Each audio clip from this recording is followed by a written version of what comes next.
I flew all the way from London via New Delhi to come here to the most remote, peaceful place I have been to, and for what? So about 7 months ago, I had a vision, and in that vision, I knew I had to find this tree. Something about my spiritual journey told me to come here. Something told me to come and look for the tree. See, I didn't really know, is this the tree that I was coming for? What was going to happen when I saw this tree? Was I suddenly going to reach enlightenment? But I came anyway, and I've been really scared the whole time. But I was also really excited. I thought 12 hours of meditation, 12 hours away from the normal madness of life might be really relaxing and kind of really what I needed. So I thought it was all going to be super easy. I don't know that it was. So I got here late, so I didn't start well. I arrived at about 9 a.m. in the morning, and all the guides, they kind of come to you and they want to show you around. But I don't like the guides. I feel like they're trying to tell you which way to go. And the thing with my meditation and spiritual journey is that I keep being led by these visions, by God, by something inside of me. So I knew I didn't want to go with the guides. So even at 9 a.m., the experience wasn't relaxing. Anyway, I came in, I started walking around, and I wanted to get a lay of the land because I knew I would find the right place, I would find the tree if it was meant to be, and the tree would come to me. So the first thing I did was go into the Mahabodhi cave, and I started my meditation there. And it started really well. I sat down, it was cool in this 42 degrees heat, put my bags down, and I was excited. I was ready for 12 hours of sitting still and what was to come. And very quickly, I had this sort of vision. It wasn't the clearest of visions that give me a direction like I've had in the past, like one that told me to come and look for this magical tree. I saw this white light, and it was going from my body to 1 p.m. and then it went behind me. So I knew I had to go to something behind me. So I felt like I was in the right place and everything was going really well. So I knew I had to go to 1 o'clock. But I didn't really feel ready, or I just didn't really want to. It's easier sometimes just to like stay in the comfort zone of what you know and not do the scary thing.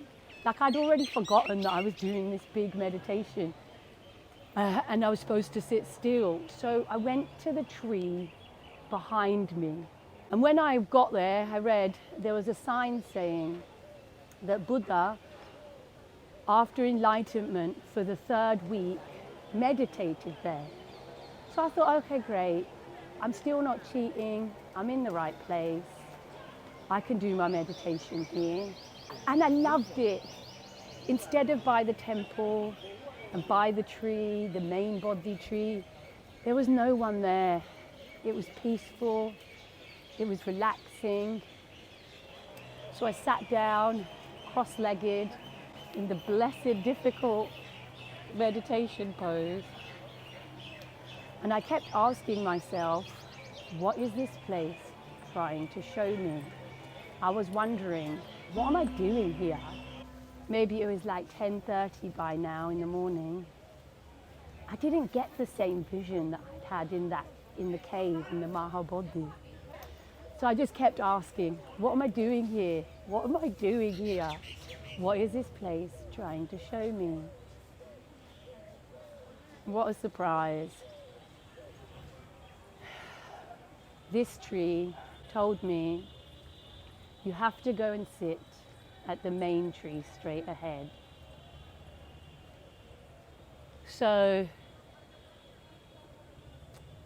I thought I better make my way there. But I didn't want to do it. It was too difficult. So I wandered around the garden, and it was really hot. And I sat down and had a bit of a snack. And the 12 hours of meditating just wasn't going well. It wasn't the profound, relaxing experience that I thought it was going to be. So I sat in a chair, much more comfortable than I was sat cross-legged in the other two places. And I held everything and I thought, right, well, I'm here, so I better meditate. So I closed my eyes and I kept asking, what am I doing here?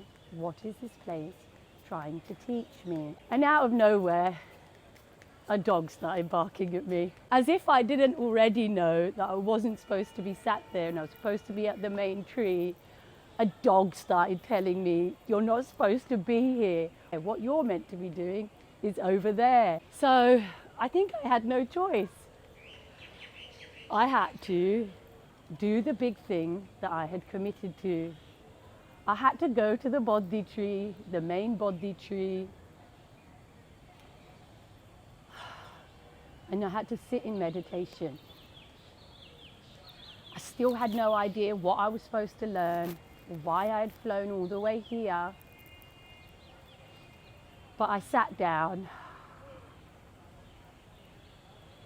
At about 12 o'clock, I sat down for what was my main meditation in front of the Bodhi tree, and nothing much happened.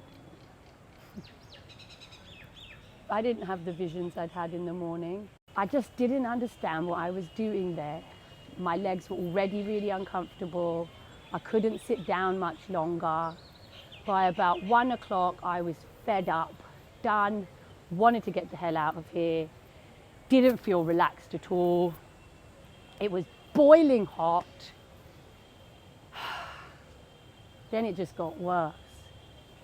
Everybody was talking, even though there were signs saying it was silent. I just couldn't concentrate. I just couldn't do it. I just wasn't having the experience I was meant to have.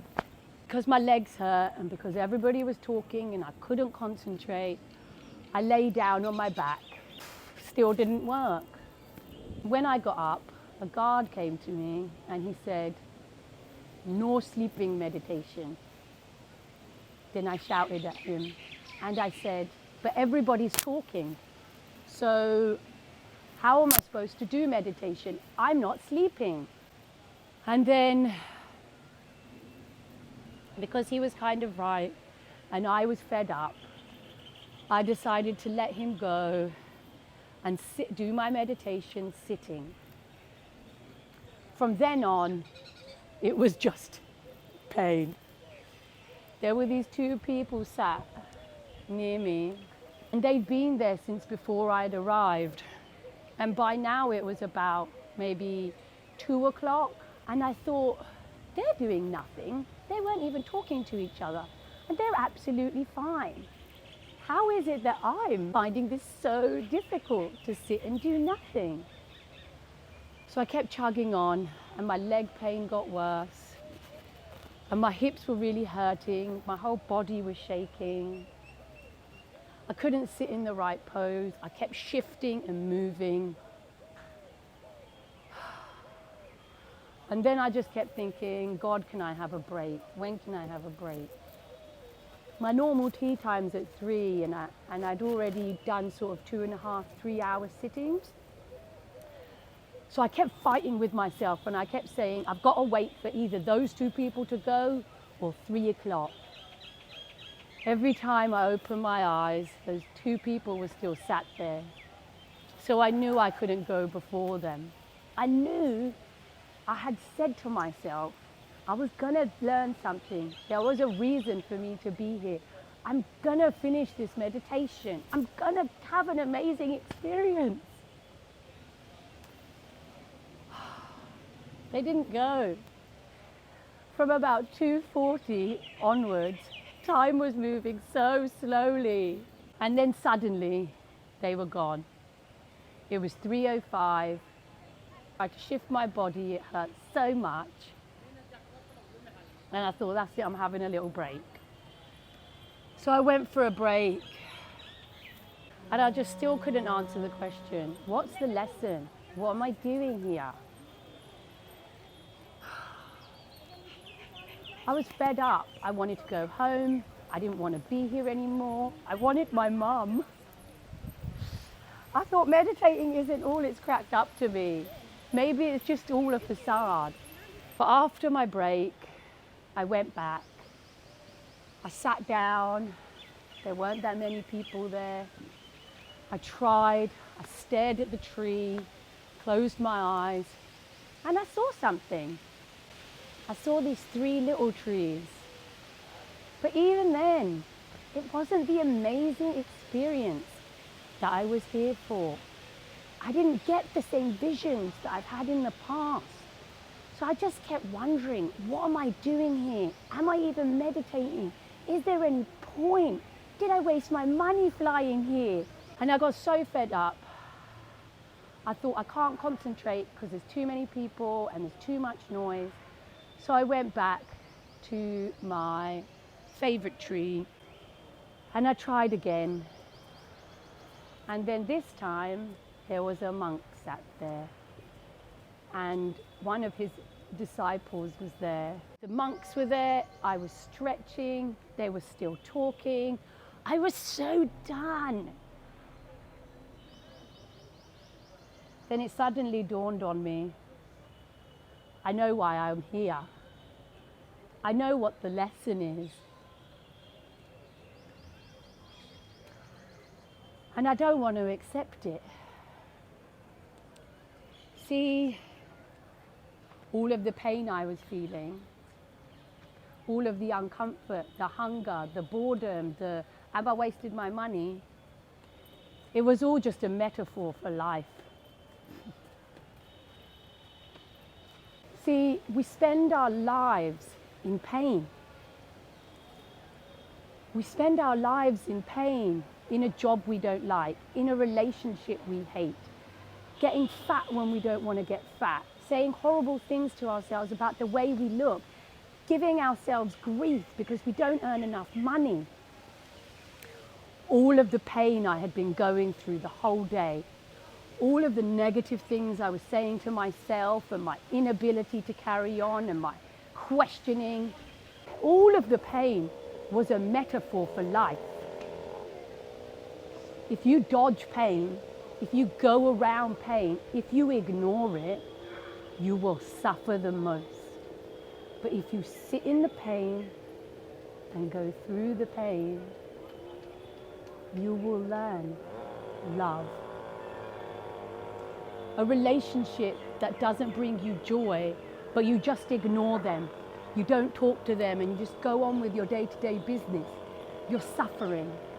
In a job that doesn't make you enough money, but you just keep going every day, doesn't bring you what you want. It doesn't bring you money. Ignoring physical pain like I did all day, dodging and shifting and changing position instead of just sitting in the pain, I suddenly understood if I just sit in the pain and let it go through me, it will end. And I will feel light and I will feel relaxed. If I'm not happy with my job, or if my job isn't making me enough money, instead of coming home at the end of the day and watching TV and ignoring it and smoking cigarettes and drinking alcohol, if I just go through the pain with a plan, knowing I'm going to get a different job, the pain will go away. See, life is covered in pain. Pain is everywhere.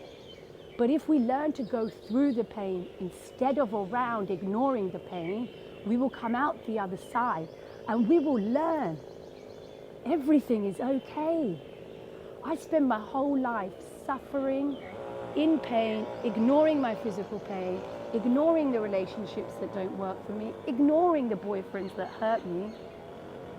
But if I just go into them open-eyed and realize they're all there to teach me a lesson, they're all there to teach me love, like all my boyfriends were.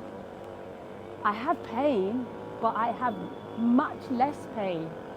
If I ignore my back pain, if I ignore my headaches, if I ignore that my boyfriend talks to me like I'm a piece of crap, and I go around it, then I'm in pain so much longer. And for a few years I've known that you're not really supposed to dodge pain, but I didn't really understand it. So whilst I thought sitting in meditation for 12 hours was pointless for about the first 11 and a half, in the last half an hour, I realized I don't have to go around the pain. I can be happy if I just go through.